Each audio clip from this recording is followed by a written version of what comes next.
Hello दोस्तों, हमारे channel पे आपका स्वागत है। आज की कहानी है हम दोनों।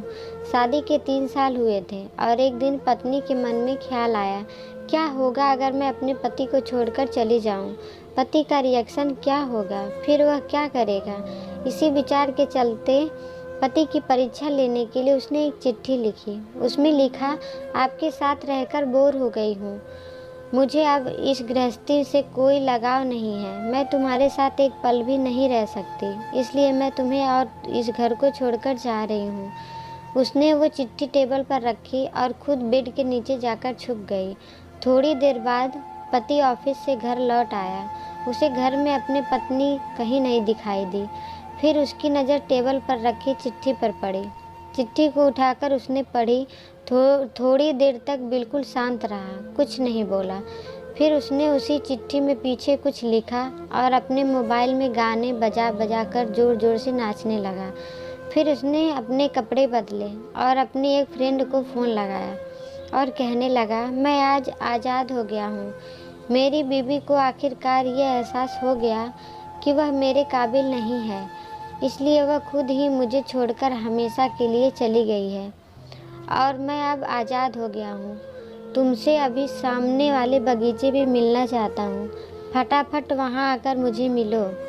ऐसा कहकर पति घर के बाहर निकल गया, दोनों आँखों में आंसू की धारा लिए। पत्नी बेड के नीचे से बाहर निकली। उसके हाथ थर थर थर काँप रहे थे। काँपते हाथों से उसने टेबल पर रखी वो चिट्ठी उठाई और पढ़ी, जिसमें पति ने लिखा था, अरे पगलेट, तुम्हें तो ठीक से छुपना भी नहीं आता। बेड के नीचे से तुम्हारा पैर दिख रहे हैं। तुम जल्दी से गर्मा गर्म चाय बनाओ। मैं सामने की दुकान से बिस्किट लेकर आता हूँ। मेरे जीवन में खुशी तुम्हारे आने से है। आधी खुशी तुझे सताने में है और आधी तुझे मनाने में। आखिर लास्ट में तो हम दोनों ही साथ रहेंगे ना। कभी हम झगड़े, एक दूसरे की टांग खींचे, एक दूसरे को बुरा भला कहें, फिर भी एक दूसरे पर दादागिरी करने के लिए लास्ट में तो हम दोनों ही रहेंगे ना। जो बोलना है बोलो, जो कहना है करो।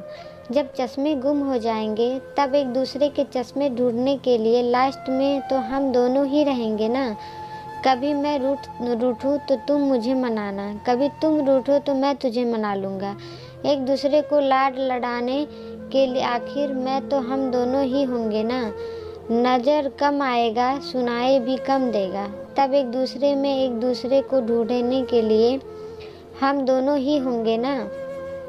जब घुटनों में दर्द बढ़ जाएगा, कभी आना जाना भी बंद हो जाएगा, तब एक दूसरे के नाखून काटने के लिए तो हम दोनों ही होंगे ना। मेरी रिपोर्ट तो बिल्कुल क्लियर है। आई एम ऑल राइट बोलकर एक दूसरे को चिढ़ाने के लिए आखिरकार तो हम दोनों ही होंगे ना। जब हम दोनों का साथ छूटेगा, अंतिम विदाई होगी, तब एक दूसरे को माफ़ करने के लिए आखिर हम दोनों ही होंगे ना। आखिर में सिर्फ हम और सिर्फ हम दोनों ही होंगे ना। दोस्तों, कहानी ख़त्म होते ही बीवी का रो रो कर बुरा हाल हो गया। उसे पता चल गया कि उसका पति उससे कितना ज़्यादा प्यार करता है। आप भी सच सच बताना, क्या इस कहानी को पढ़ते पढ़ते आपकी आंखों में भी पानी आया या नहीं? आपको ये कहानी कैसी लगी, हमें कमेंट बॉक्स में ज़रूर बताएं। अगर आपको ये कहानी अच्छी लगी हो तो लाइक करें, अपने दोस्तों के साथ शेयर करें और ऐसी ही कहानियों के लिए हमारे चैनल पर नए हो तो हमारे चैनल को सब्सक्राइब ज़रूर करें। वीडियो देखने के लिए आपका धन्यवाद।